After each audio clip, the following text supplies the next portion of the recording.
সুপ্রভাত, কেমন আছো সবাই? আমি পম্পা, আরও একটা নতুন ব্লগে তোমাদের স্বাগত জানাই। আজকে শুক্রবার আর এখন বাজে সকাল 9:30। এখন থেকেই আমি আমার ব্লগটা শুরু করছি। তোমরা সবাই সাথে থেকো, পাশে থেকো, আর ব্লগটা সারাদিন দেখতে থাকো।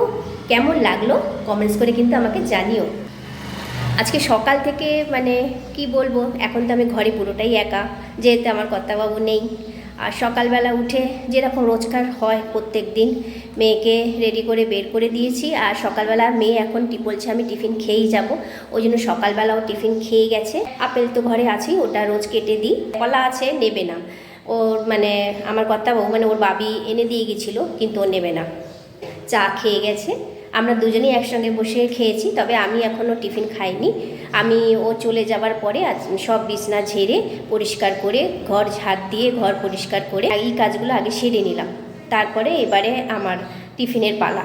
টিফিন করে তারপরে বাসন মেজে তারপরে স্নান। এবারে আমি আমার সকালবেলার টিফিনটা করে নিই। চলে এসেছি নিজের জন্য টিফিন নিয়ে, একা একা খাবো। একা একা খেতে না, এই জিনিসটা আমার কাছে খারাপ লাগে ভীষণ। একা একা তো খাই না। আর ওদিকে আমাদের কর্তাবাবু খেয়েছে, এবারে আমি খাবো।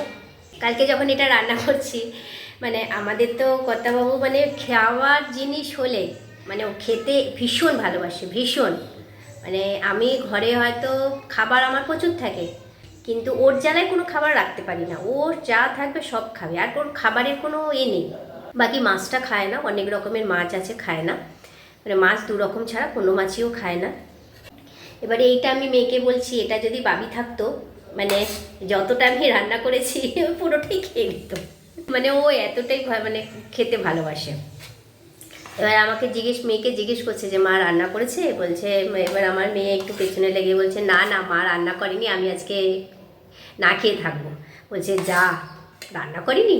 এ বাবা, দিয়ে এই করে পেছনে লাগছে আর কি। জানে যে আমি করেছি। তারপরে পরে বললো, তো মেয়ে বলছে যে যাও তুমি এক্ষুনি আমার মেয়ে তো বলবে বলবে তোমার হাবিকে গিয়ে এক্ষুনি দিয়ে আসো, যাও ট্রেনে চলে যাও, গিয়ে তোমার হাবিকে দিয়ে আসো, খেয়ে নেবে। আর এখন ও নেই, সকালবেলার ডিউটিগুলো এগুলো আমার পড়েছে, যে জল আনা। আজকে ময়লা এসেছিলো, ময়লা ফেলে এসেছি। ও তো আগে থেকে গিয়ে নিচে দাঁড়িয়ে থাকতে হয়, চাও বসাতে পারিনি, তার আগেই আমি দৌড়েছি, এসে তারপর চাটা বসিয়েছি। জলটা আজকে নেওয়ার কথা ছিল, কিন্তু আজকে নিলাম না। জলটা আছে, আমাদের ও এনে দিয়ে গেছিলো বেশি করে, জলটা আজকে নিলাম না। ভাবছি একবারে রবিবারেই জল নেব। আজকে তো শুক্রবার, কাল শনিবার, একবারে রবিবারেই নেব। একা মানুষ চলে যাবে। মেয়ে তো রাত্রির থেকে ওইটুকু খায়। ম্যাগি এইভাবে করলে না বেশি ভালো লাগে। ম্যাগি মশলা আমি ইউজ করি না, একটা আলাদা ম্যাগি মশলা ছিল, যেটা মশলা ওটা আলাদা করে যে প্যাকেটগুলো থাকে।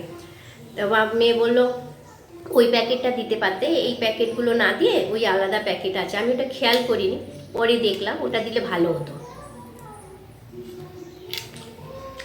আর একটা জিনিস আমার খুব অসুবিধা হচ্ছে, সেটা হলো কারেন্ট চলে গেছে, ওই জন্য লাইটটা এগুলো যে ম্যাগি চা ওইগুলো যে সিদ্ধ করে ছেঁকে জলটা ঝরিয়ে রাখার সেরকম ঝাঁঝরি বা ঝুড়ি কিছুই নেই। এখানে আমি অনেক খুঁজেছিলাম, ওটা পাইনি।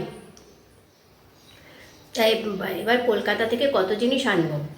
এবার বাড়িতে আছে, দেখি বাড়িতে আছে, এবার ওখান থেকেই আনবো। এখান থেকে ভাবছি আর নেবো না। যদি একটা ঝুড়ি ঠুড়ি বা কিছু পেতাম নিতাম, কিন্তু এখানে পাচ্ছি না। সিদ্ধ করে জল ঝরিয়ে অনেক করতে কষ্ট হচ্ছে। তোমরা আছো, তোমাদের সঙ্গে কথা বলে বলে আমি খেয়ে নিচ্ছি, নাহলে একা একা খেতে একদম ভালো লাগে না। কারেন্ট চলে আসলো, এইরকম কারেন্ট যায় আর আসো।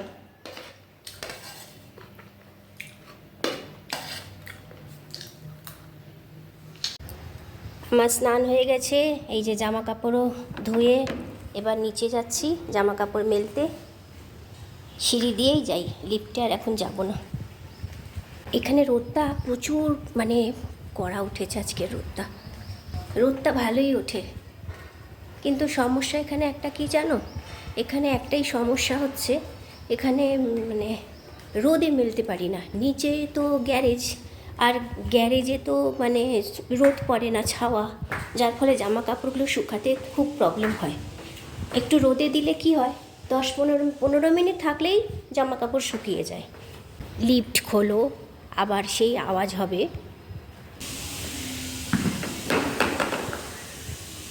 এবার আমি মেলবো।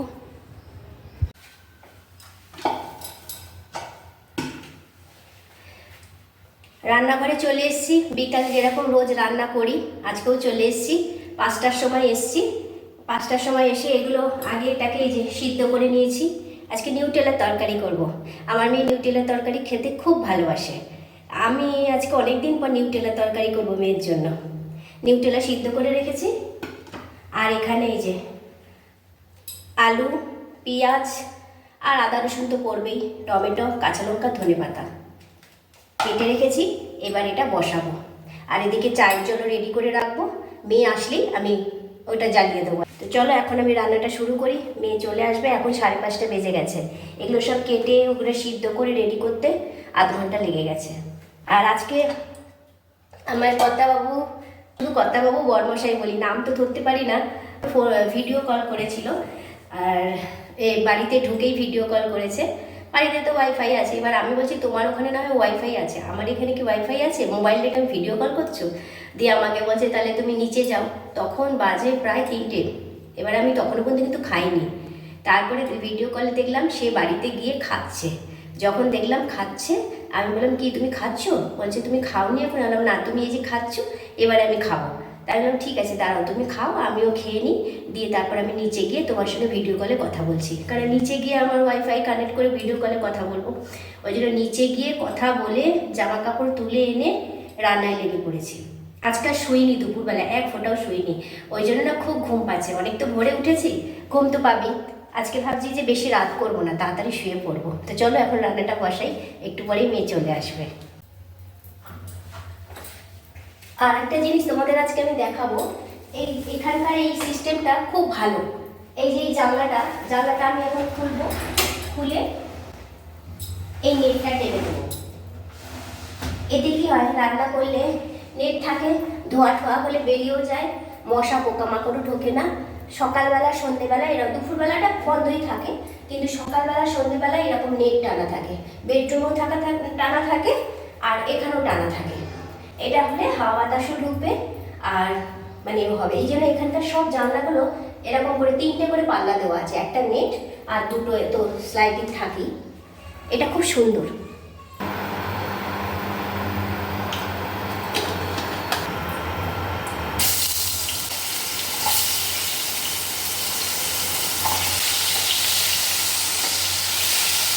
আলুটা একটু লাল লাল ভাজা হলে আমি পেঁয়াজগুলো দিয়েছি, এবারে টমেটো দিয়েছি। এটাকে আবার একটুখানি ঢেকে কিছুক্ষণ রেখে তারপরে আমি আদা রসুন থেতো করে দেব। হলুদ, ধনের গুঁড়ো, জিরের গুঁড়ো, কাশ্মীরি লঙ্কার গুঁড়ো, এই 3টে দিয়ে দিলাম। এবার এটা একটু ভালো করে একটু কষে নেব, আর একটু নুন মিষ্টি দেব। আর আমি তো লাল লঙ্কা খাই না, যারা লাল লঙ্কা খাও তারা দেবে, আমি তো কাঁচা লঙ্কা দিয়েছি। একটু কষে নিই ভালো করে, আর একটু নুন মিষ্টি দিয়ে। নিউটেলার তরকারি আমার হয়ে গেছে। ঘি গরম মশলাও পড়ে গেছে এর মধ্যে, খুব সুন্দর ঘিয়ের গন্ধটা বেরোচ্ছে। তরকারিও হয়ে গেছে, আর তরকারি হতে হতে চা করে খাওয়াও হয়ে বাসনও মাজা হয়ে গেছে। এরপরে আমরা দুজন খাবো। আবার রান্নাঘরে চলে এসেছি। রান্নাঘর থেকে আমার রেহাই নেই, গিয়ে একটু 5 মিনিট বসেছিলাম, কিন্তু মেয়ে বললো কালকে সকালবেলা ভোরবেলা বেরোবে, 5টার সময় বেরোবে, ওই জন্য ওকে তাড়াতাড়ি খেতে দিয়ে দিই। এখনই আমি খেতে দিয়ে দিই। আর রাত্রে আজকে আমার একটা জিনিস কাজ কমে গেছে, নাহলে ওটা হলে এখন হয়ে যেত, আর একটু কাজ বেড়ে যেত। এইটা রয়েছে, এটাই এখন হালকা করে সেঁকবো, সেঁকে তারপরে দুজনে খেয়ে নেবো।